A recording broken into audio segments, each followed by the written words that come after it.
After more than 2 decades behind bars, Demetrius Terence Frasier was executed by nitrogen gas in the late hours of February 6, 2025. He became only the second person in U.S. history to die by this controversial method, a process touted as painless, yet described by witnesses as anything but. His final moments weren't quiet. Witnesses say he convulsed, gasped, and twitched for several minutes, a sight that left even seasoned observers rattled. But what was he thinking as the mask lowered over his face? What did he choose for his final meal? And most haunting of all, what were his final words? Those last few sentences, they would tell you everything you need to know about the man behind the crimes, and we'll come back to them. Because this wasn't just about a death sentence. This was a case that crossed state lines, sparked legal debates, and forced 2 justice systems to reckon with one man's violence.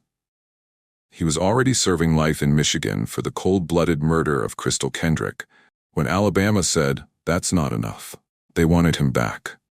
To answer for what he did to Pauline Brown, a 29-year-old mother of 4. Some called it justice. Others called it overreach. And when the gas hissed through that mask, America watched closely, not just because of how he died, but because of who he was when the end came. But to understand how Demetrius Frasier ended up there, strapped to a gurney, breath slipping away, we have to go back. Back to a quiet apartment in Birmingham. Back to 1991. Back to the beginning. If you're drawn to stories of justice, betrayal, and the people who reach a point of no return, make sure to subscribe to No Way Out. This is where true crime meets truth. Real cases, real consequences, and the darkest corners of human decision. Hit the like button, tap the notification bell, and stay with us as we uncover the twisted path that led Demetrius Terence Frasier to death row. Demetrius Terence Frasier was born on October 29, 1972, in Michigan, during a turbulent period that would shape his future. His mother Carol raised him and his sister alone, struggling to provide stability in their household. The absence of consistent parental guidance became evident early in Demetrius's life as he frequently disappeared from home to commit petty crimes around the neighborhood. Social services intervened multiple times during his childhood due to neglect. The state's involvement highlighted the chaotic environment that defined his upbringing. Carol Frasier worked hard to support her children, but the demands of single parenthood often left young Demetrius without proper supervision. This lack of structure contributed to his developing pattern of criminal behavior.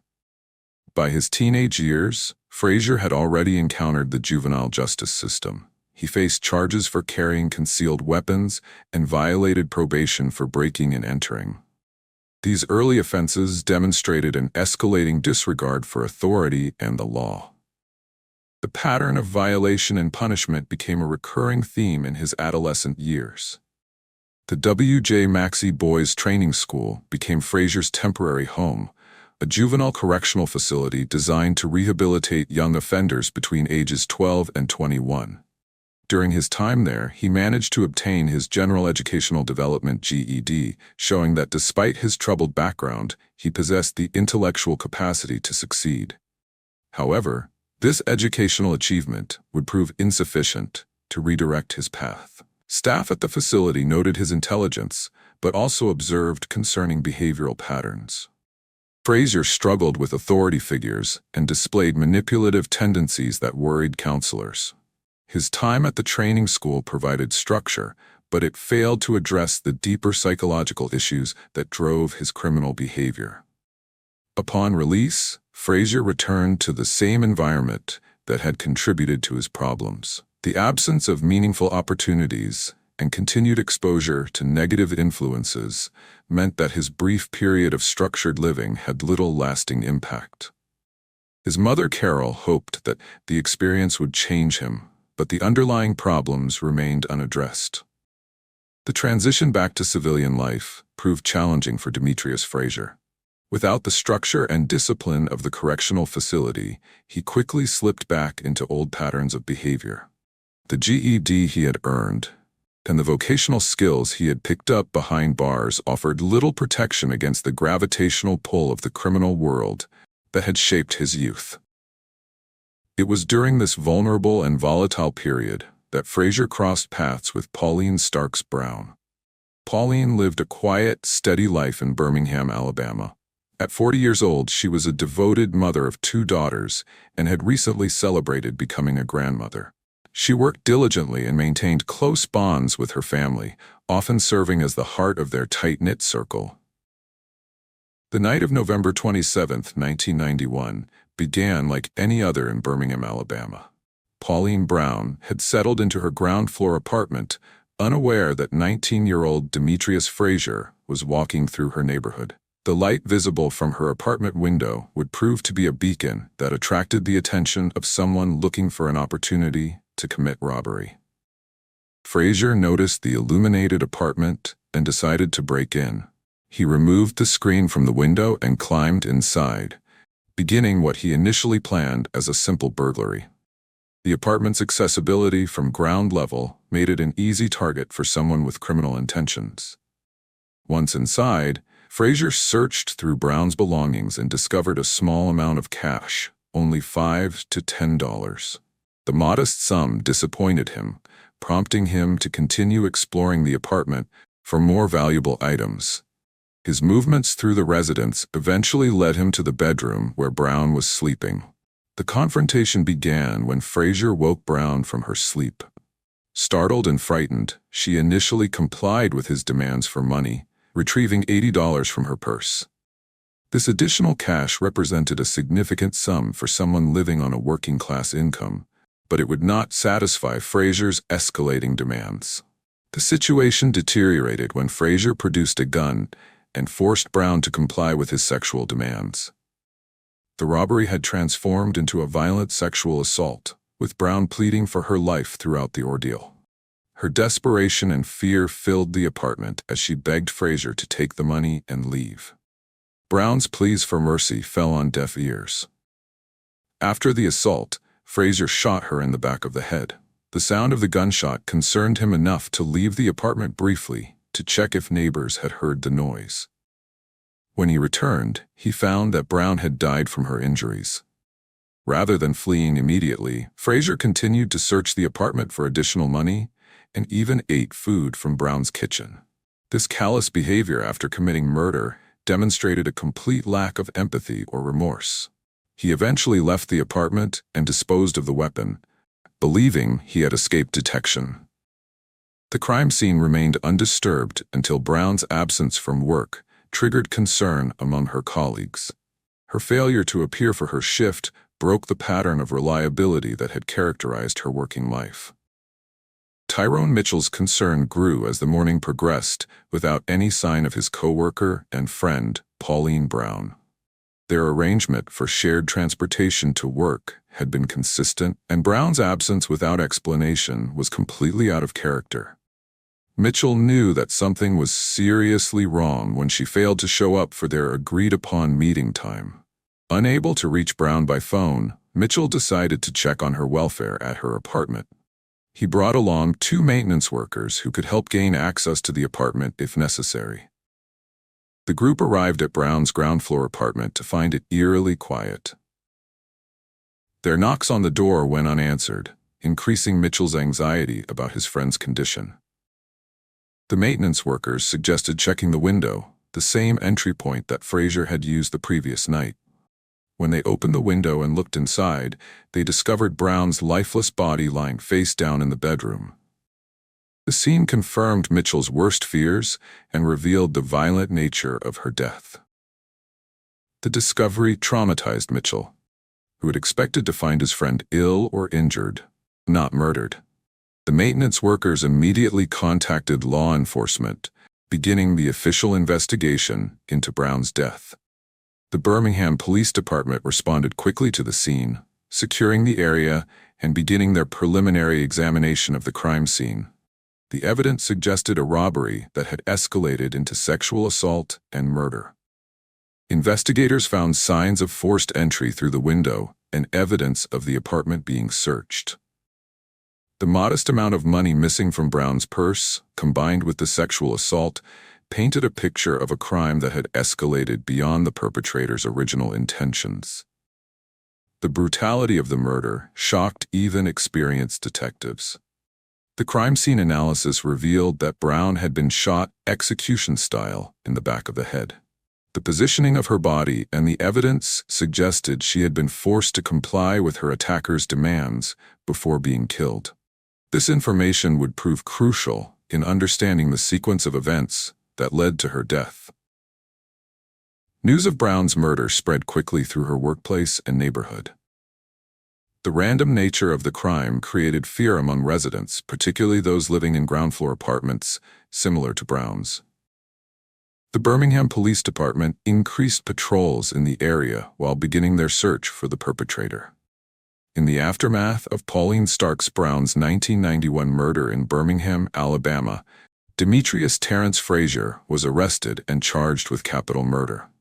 Despite the serious nature of the charge, Frasier was granted bond, a controversial decision that would later have devastating consequences. At the time, Alabama's pretrial system allowed for certain accused individuals to be released under specific conditions, and Frasier managed to meet the requirements. While awaiting trial, Frasier did not remain confined to Alabama. Instead, he traveled north to Detroit, Michigan. The move placed him hundreds of miles away from the jurisdiction where he was facing capital charges. Pauline Brown's death should have been the end of the violence. But it wasn't. What happened next, while Frasier was out on bond, would shock 2 states and leave another family shattered.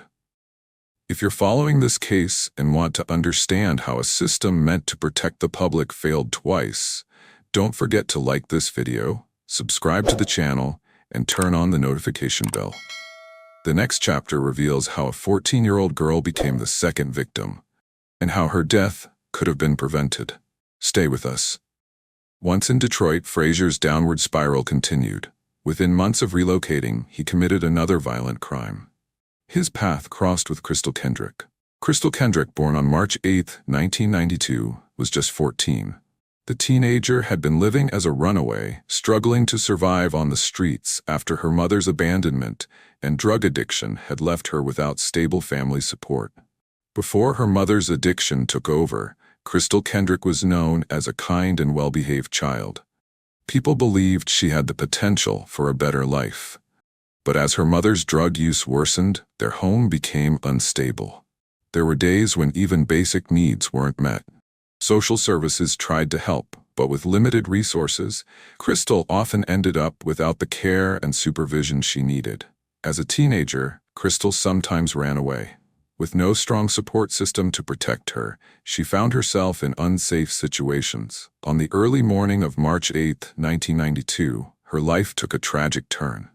Demetrius Frasier forced her into a vacant house in Detroit at gunpoint. The abandoned building was far from safety, hidden from the watchful eyes of the public and police. It was a place where danger thrived.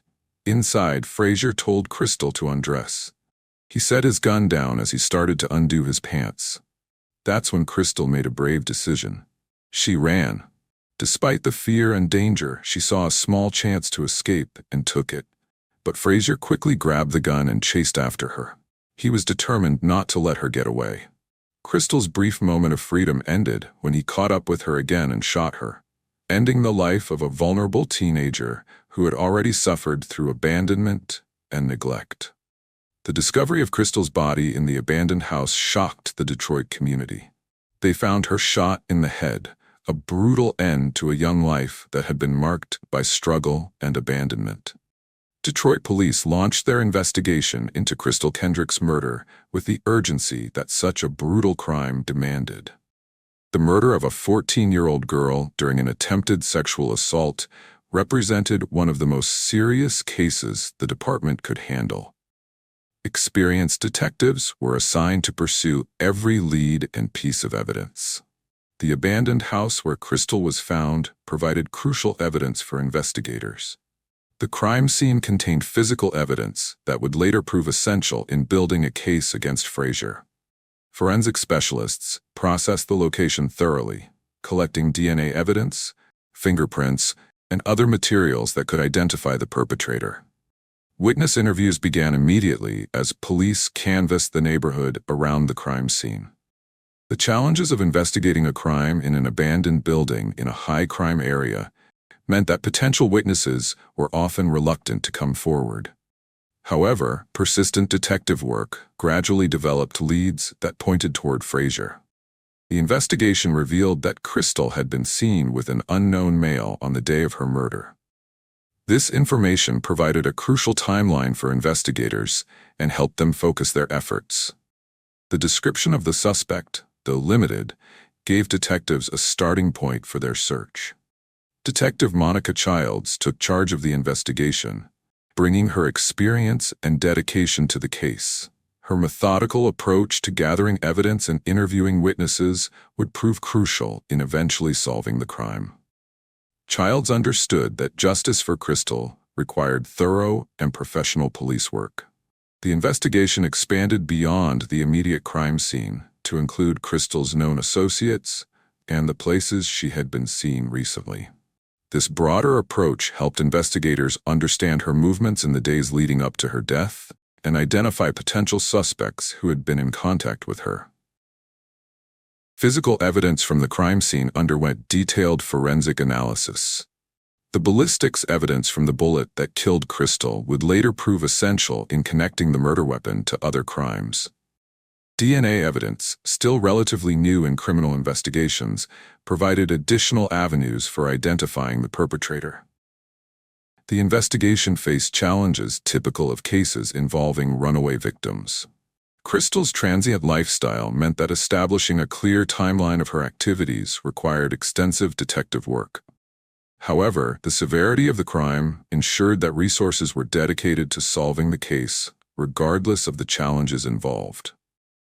Following Crystal Kendrick's murder, Detroit police launched an intensive manhunt for her killer.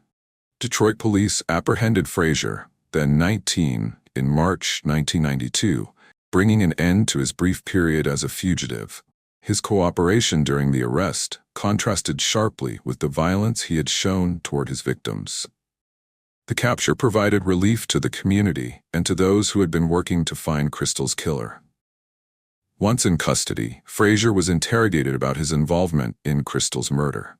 While being interrogated, he admitted to killing Pauline, surprising investigators with his confession to a crime they had not yet connected to him. This unexpected development linked two murders across state lines. The confession to both murders provided investigators with crucial information about Frasier's criminal activities. His admission to killing Pauline Brown in Alabama opened a new dimension to the case and required coordination between Michigan and Alabama law enforcement agencies. The multi-state nature of his crimes complicated the legal proceedings that would follow. Detective Monica Childs continued her investigation despite Frasier's arrest, working to build a comprehensive case that would ensure his conviction. Her thorough approach to evidence gathering and case preparation would prove essential in the prosecution phase. The detective's dedication to justice for Crystal drove her continued efforts. The arrest generated significant media attention, particularly given the age of the victim and the brutal nature of the crime. The community expressed relief that a dangerous predator had been removed from the streets, but the tragedy of Crystal's death continued to resonate with those who had tried to help her. On July 9, 1992, Frasier was charged with first-degree murder for the fatal shooting of Crystal Kendrick. He was also charged with raping 8 other women. The charges reflected the full scope of his criminal activities and demonstrated the pattern of violence that had characterized his behavior. The pretrial proceedings in Michigan focused heavily on the admissibility of Frasier's confession. His defense team argued that he had been coerced or misled during interrogation, particularly claiming that he had been romantically manipulated by Detective Monica Childs. They alleged that she had promised he would not be extradited to Alabama, where he could face the death penalty. The court ultimately ruled that Frasier's confession was admissible, rejecting his defense team's arguments about coercion. The judge found that proper procedures had been followed during the interrogation, and that the confession was voluntary. This ruling significantly strengthened the prosecution's case against Frasier. A Michigan jury convicted him of the murder of Kendrick in 1993 and sentenced him to life in prison. After his sentencing in Michigan, Frasier began serving his life sentence there. The Alabama proceedings against Demetrius Frasier for the murder of Pauline Brown began in November 1993. Unlike Michigan, which had abolished the death penalty, Alabama maintained capital punishment as a potential sentence for the most serious crimes. This difference would prove crucial in determining Frasier's ultimate fate. The trial took place in Birmingham, the same city where Pauline Brown had been murdered. Then in 1996, an Alabama jury convicted him of murdering Brown and recommended by a vote of 10-2 that he receive a death sentence. The conviction reflected the jury's belief that the evidence against Frasier was overwhelming and that his crime warranted the ultimate punishment. The prosecution presented a compelling case that included physical evidence from the crime scene, Frasier's confession, and testimony about the brutal nature of the crime. The combination of robbery, sexual assault, and murder met the legal criteria for capital murder under Alabama law. The evidence painted a picture of a callous killer who had shown no mercy to his victim.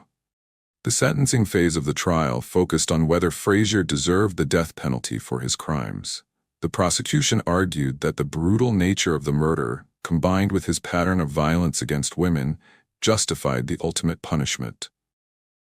The defense attempted to present mitigating factors that might spare their client's life. Pauline Brown's family members testified about the impact of her death on their lives and their desire for justice. Her brother Curtis Starks stated that the family was relieved to see Frasier convicted and believed he deserved the death penalty for his crimes. The family's support for capital punishment influenced the proceedings. Circuit Court Judge Mike McCormick formally sentenced Frasier to death on August 8, 1996, following the jury's recommendation. Frasier, serving a life sentence in Michigan after being convicted of murdering Crystal Kendrick, remained in Michigan's prison system while his Alabama death sentence worked its way through the appeals process. The Alger Correctional Facility in Michigan became Frasier's home from 1993 to 2011, where he served his life sentence for Crystal Kendrick's murder. During this period, he also faced the reality of his death sentence in Alabama, knowing that he would eventually be transferred to death row. The uncertainty about his ultimate fate remained a constant presence during his incarceration. The appeals process that began shortly after his Alabama conviction consumed much of Frasier's time and attention during his imprisonment. His legal team filed numerous appeals challenging various aspects of his conviction and death sentence. Each appeal represented hope for avoiding execution while also prolonging the uncertainty about his ultimate fate. Prison officials noted that Frasier generally followed institutional rules and avoided serious disciplinary problems during his incarceration. However, this compliance appeared to be motivated more by self-preservation than genuine rehabilitation. His behavior in prison did not demonstrate the kind of fundamental change that might have supported arguments for commuting his death sentence. In 2011, after serving 18 years in Michigan's prison system, Demetrius Frasier was transferred to Alabama's Holman Correctional Facility to await execution. For Frasier, the transfer represented a significant change in his daily existence and brought him closer to the reality of his eventual execution. The facility's atmosphere differed markedly from the Michigan prison where he had spent nearly 2 decades. Death row conditions at Holman were more restrictive than Frasier's previous incarceration. Inmates faced stricter security measures, limited movement, and the constant awareness that they were living under a death sentence. Legal proceedings continued after the transfer, with Frasier's attorneys filing additional appeals challenging various aspects of his conviction and sentence. The change in location did not affect the legal process, but it brought him closer to the execution chamber where his sentence would ultimately be carried out. The transfer occurred during a period when Alabama was refining its execution procedures. The state had been working to address legal challenges to its lethal injection protocol and was preparing to implement nitrogen hypoxia as an alternative execution method. These developments would later prove significant in Frasier's case. Fellow death row inmates at Holman provided Frasier with a community of individuals facing similar circumstances. The shared experience of living under a death sentence created bonds among the inmates, though these relationships were conducted within the strict confines of the prison environment. As 2024 turned into 2025, Demetrius Frasier's legal options had been largely exhausted.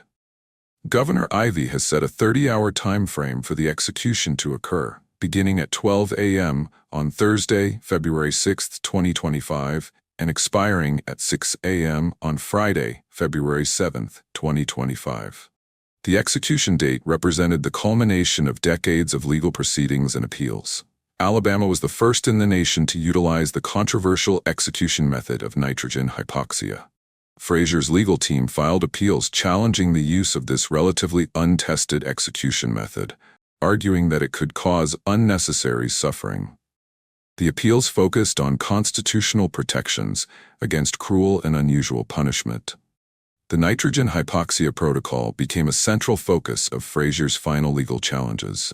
His attorneys argued that the previous 3 executions using this method had demonstrated problems with the procedure, including signs of conscious suffering by the condemned inmates. They requested modifications to the protocol to ensure a more humane execution. U.S. District Judge Emily C. Marks heard arguments about the execution method and Frasier's request for modifications to the procedure. The legal proceedings examined witness accounts from previous nitrogen executions and expert testimony about the method's effectiveness. The court ultimately rejected Frasier's challenges to the execution method. Frasier's mother, Carol, and friends and family made public appeals for clemency, asking Governor Whitmer to intervene and prevent the execution. These emotional appeals highlighted the human cost of the death penalty while acknowledging the severity of Frasier's crimes. The final weeks before execution were marked by desperate legal maneuvers and last-minute appeals. Each filing represented a potential lifeline for Frasier, though the likelihood of success diminished as the execution date approached. On February 6, 2025, at 6:36 p.m., Demetrius Terrence Frasier was pronounced dead at the William C. Holman Correctional Facility. It was the first execution in Alabama this year and the third in the U.S. in 2025. The execution marked the end of a 34-year journey from crime to punishment. Alabama carried out his execution Thursday, February 6th, making Frasier the 4th person executed by nitrogen hypoxia in the state's history. The execution process began at approximately 6:10 p.m., when corrections officers strapped Frasier to a gurney and placed a mask over his face to deliver pure nitrogen gas. Witnesses reported that Frasier appeared to struggle during the execution, showing signs of distress including grimacing and quivering movements. The nitrogen gas flowed for approximately 15 minutes before Frasier ceased all movement at 6:21 p.m. Alabama Corrections Commissioner John Hamm stated that Frasier lost consciousness quickly and attributed his movements to involuntary reactions. In his final statement, Frasier apologized to Pauline Brown's family and friends, saying, "What happened to Pauline Brown should have never happened." He also criticized Michigan Governor Gretchen Whitmer for not intervening in his case and expressed solidarity with fellow death row inmates, ending with, "Detroit strong." Before the execution, Frasier declined his standard meals but requested a final meal from Taco Bell consisting of a beefy 5-layer burrito, chicken chalupa supreme, beef crunchy tacos, chips and dip, and a Mountain Dew. He received visits from his mother Carol, his sister, and his legal counsel in his final hours. The execution drew mixed reactions from various parties.